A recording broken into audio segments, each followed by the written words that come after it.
하나님께서 이 새벽에 우리에게 은혜 주시기를 축복합니다. 오늘 본문은 성경의 다른 어떤 내용, 어떤 본문보다도 매우 흥미로운 내용으로 가득 차 있습니다. 참 읽으면 읽을수록 묵상할 거리도 많고 참 오묘하고 신기한 내용들이 많이 일어나고 있습니다.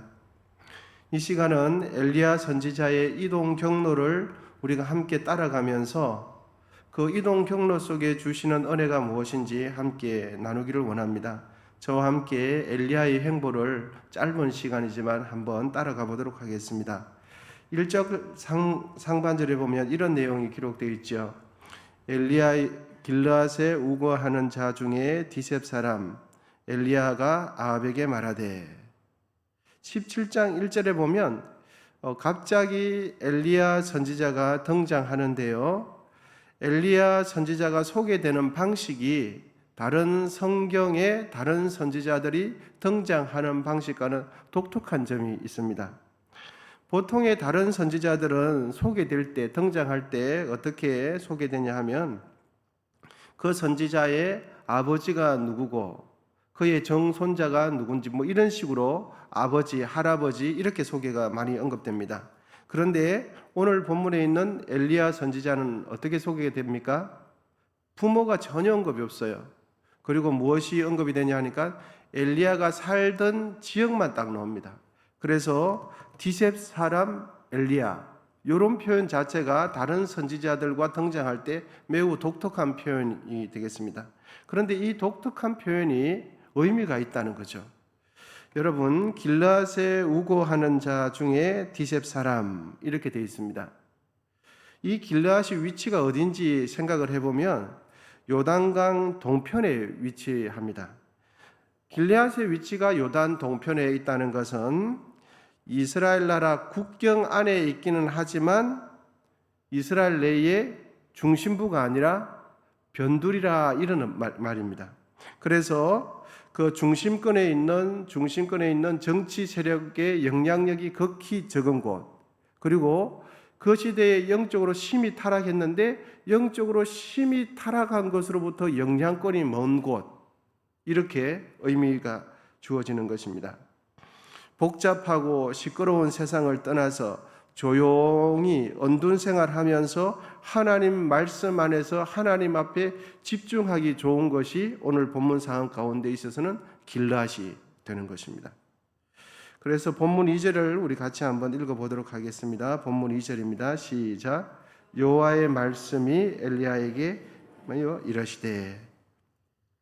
여러분, 엘리야에게 하나님 말씀이 임했는데 엘리야가 어디 있었습니까? 어디 사람입니까? 길르앗 사람이에요.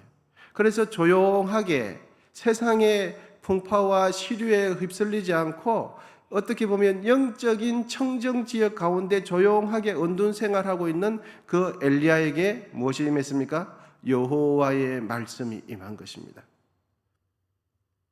그래서 2절에 보면 여호와의 말씀이 임해서 너는 여기서 떠나 동쪽으로 가서 요단 앞 거리 시냇가에 숨고 그 시냇물을 마시라 이렇게 하고 있습니다.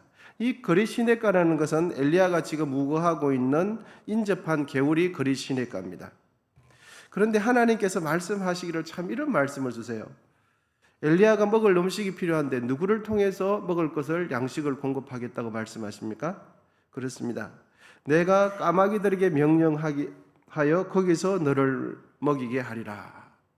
이제 우리가 보통 이렇게 조용히 누군가를 섬길 때 까마귀가 공급했다, 까마귀가 줬다 이런 표현이 여기서 나오는 겁니다. 여러분, 엘리야 선지자에게 필요한 양식이 누구를 통해서 공급됩니까? 이제는 까마귀를 통해서 공급이 되는 겁니다. 그런데 곰곰이 생각해 보면 까마귀가 정말 갖다 줄지 안 갖다 줄지 확신할 수 있습니까? 까마귀하고 사람은 대화가 통하거든요. 근데 까마귀하고는 대화가 통합니까? 대화가 안 돼요.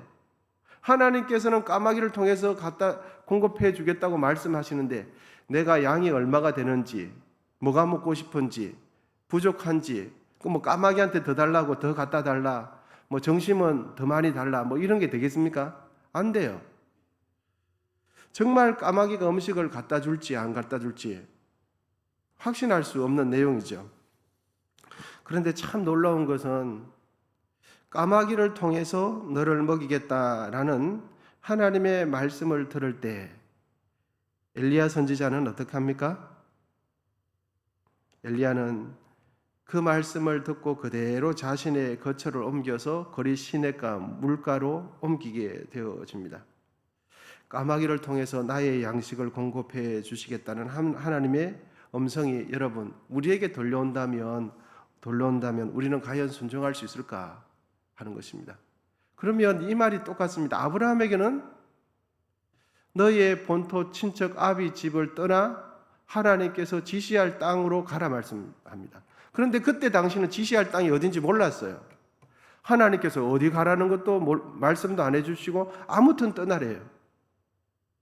이 까마귀를 통해서 먹이겠다는 것이 정말 자기의 생명이 확보가 되겠냐, 생명 유지가 확보가 되겠냐 하는 것입니다. 여러분 믿으시죠? 우리는 보통 이런 생각을 종종 하게 되어집니다. 엘리야 선지자처럼 하나님 말씀만이 나에게 정확하게 분명하게 뚜렷하게 나에게 들려오는 그 메시지가 하나님의 음성이라는 것만 정확하게 하게 된다면 우리는 뭐 할 자신 있습니까? 순종할 자신이 있어요. 여러분 아멘이십니까? 나에게 정말 하나님께서 말씀하시는 것이 하나님의 말씀이 정확하다, 분명하다. 이거는 아리송한 것이 아니고 나의 감정이 아니고 진짜 하나님께서 나에게 하신 말씀이 맞다라고만 분명하게 100% 확신만 가지고 있다면 우리는 무조건 뭐 할 자신 있습니까? 순종할 자신이 있어요. 내가 지금 하나님 말씀에 순종하지 못하는 것은 어떤 생각이 있냐면 이것이 정말 하나님 말씀인지 아닌지 잘 모르겠어요. 헷갈려요. 그렇기 때문에 나는 하나님 말씀에 순종하고 싶지 않은 것이 아니라 하나님 말씀인지 아닌지 잘 확신이 없기 때문에 주저하는 경우가 많다라고 이렇게 생각을 참 많이 합니다. 또다시 말씀드리지만 하나님의 말씀이 정확하게만 들려오면 나는 하나님 말씀대로 순종하지 못할 것이 없다라는 생각을 가질 때가 종종 있습니다. 그런데 여러분, 우리가 하나님 말씀대로 순종 못하는 것은 하나님이 나에게 분명하게 말씀해 주지 않기 때문이 아니라 우리가 순종하지 않는 겁니다, 여러분. 하나님의 말씀이 나에게 분명하게 수도 없이 들려줌에도 불구하고 우리가 하나님 말씀대로 순종하지 않는 거예요. 그런데 우리는 이렇게 생각하거든요. 하나님의 말씀이 나에게 정확하게 들려오지 않아서 이것이 하나님 말씀인지 아닌지 잘 몰라서 머뭇거릴 때가 많고 순종 못하는 것이 대부분이다. 이렇게 나도 모르게 생각하는 경우가 참 많습니다. 그런데 그것이 아니고 하나님은 우리에게 수도 없이 명확하게 분명하게 말씀해 주세요. 그래서 우리가 순종하지 않는 것은, 순종하는 삶이 되지 않는 것은 하나님께서 말씀하시는 하나님에게 문제 있는 것이 아니라 말씀을 받는 우리에게 문제가 있어요. 그러면 분명하고도 정확한 말씀이 어디 있습니까? 하나님 말씀이. 여러분, 우리 손에 들려 있습니다. 우리 손에 하나님 말씀을 우리는 늘 가지고 있으면서도 하나님 말씀을 분명하게 들려달라고 그래요. 아닙니다. 분명하고 이보다 더 분명한 하나님 말씀이 어디 있습니까? 이보다 더 정확한 하나님 말씀이 어디 있습니까? 어디 가면 이보다 더 정확한 하나님 말씀을 들을 수 있습니까? 여기 하나님 말씀이 있는 것이죠.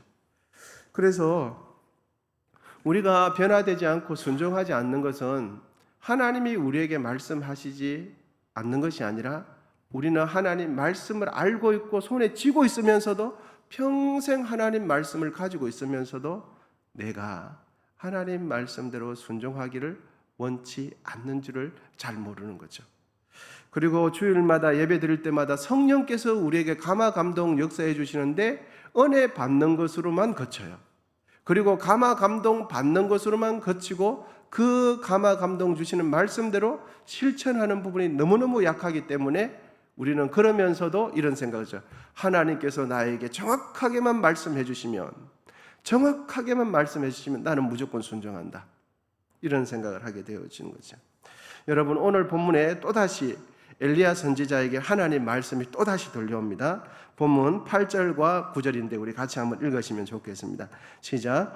여호와의 말씀이 엘리야에게 임하여 이르시되 너는 일어나 시돈에 속한 사르밧으로 가서 거기 머물라. 내가 그곳 과부에게 명령하여 내게 음식을. 아멘. 여러분, 하나님의 말씀이 계속해서 엘리야 선지자에게 들려옵니다. 처음에는 조용히 살고 있는 엘리야 선지자에게 그리 시냇가로 가라 말씀하시고는 그 가면은 대책이 없는, 어떻게 보면 정확하게 보장이 되지 않는 까마귀를 통해서 먹이겠다고 말씀하시고 잠시 후면 그 시내가 말라요. 그랬더니 하나님께서 다시금 시돈에 속한 사르밧으로 가라, 이렇게 또 하나님 말씀이 또 다시 들려오는 거예요. 여러분, 하나님께서 엘리야 선지자에게 가라고 명령하신 이 시돈이 어딘지 위치를 확인하면 깜짝 놀라지 않을 수가 없습니다. 시돈이 어디냐 하면 바로 아합의 아내 이세벨의 출생 지역이 시돈입니다. 이 말은 무슨 말이냐 하면 아합이 가장 싫어하는 사람, 아합이 굉장히 신경 쓰이고 불편해하는 사람이 누구냐 하면 엘리야 선지자거든요. 그리고 엘리야 선지자를 가장 싫어하는 사람이 누구냐 하면 아합의 아내 이세벨이에요. 이세벨의 고향이 어디라고요? 시돈입니다. 여러분, 16장 31절 하반절에 보면 이렇게 기록되어 있습니다. 16장 31절 하반절인데요. 보시면 시돈 사마리아 왕 에빨의 딸 이세벨을 아내로 삼고, 이세벨의 출생지가 어디입니까? 시돈입니다. 그러니까 하나님께서 엘리야 선지자에게 그리 시냇가에 있지 말고 시돈 사르밧으로 가라, 이 표현은 마치 이런 것입니다. 자기 발로 호랑이 굴에 들어가는 격이에요. 자기 발로. 이세벨이 가장 싫어하는 사람이 엘리야 선지자인데 이세벨의 고향으로 가라는 거예요. 이세벨의 출생지로 가라는 겁니다. 여러분, 여기서 들려온 엘리야 선지자에게 들려온 하나님의 말씀이 다가 아닙니다. 여기서 또다시 들려온 말씀이 10절 상반절에 보면 그가 일어나 사르밧으로 가서 성문에 이를 때에 한 가부가 그곳에서 나뭇가지를 줍는지라. 이에 불러서 이르되 청하건대 그릇에 물을 조금 가져다가 나에게 마시게 하라. 하나님께서 계속해서 말씀이 들려오는데 이번에는 그 사르밧으로 가면 과부를 만날 텐데 가부에게 직접 네가 가부가 먹을 양식을 가부 식구가 먹지 말고 자기 먼저 공개하라고 이렇게 말을 하라는 거예요. 여러분, 이 당시 과부는 절대 빈곤입니다. 상대적인 빈곤이 아니라 절대 빈곤자예요. 먹을 것 자체가 없는 거예요. 그런데 선지자가 도와주지는 못할 망정 절대 빈곤자, 밥 한 그릇 먹고 생사가 어떻게 될지 모르는 그 과부에게 말을 하기를 너희 가족 먹지 말고 한 그릇 남은 그 양식 너희 가족 먹지 말고 그거 나 공개하라, 이렇게 말하는 거예요. 여러분, 과부에게 공개받을 때 절대 빈곤자에게 만약에 공개받는다면 여러분, 그것이 감사한 일이겠습니까? 아니면 극심한 부담이겠습니까? 어떨까 여러분?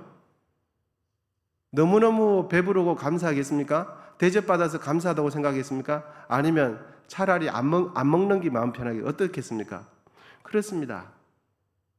하나님의 선지자라는 그 엘리야가 과부를 통해서 과부에게 양식을 충분히 주도 부족한 판에 한 그릇 먹고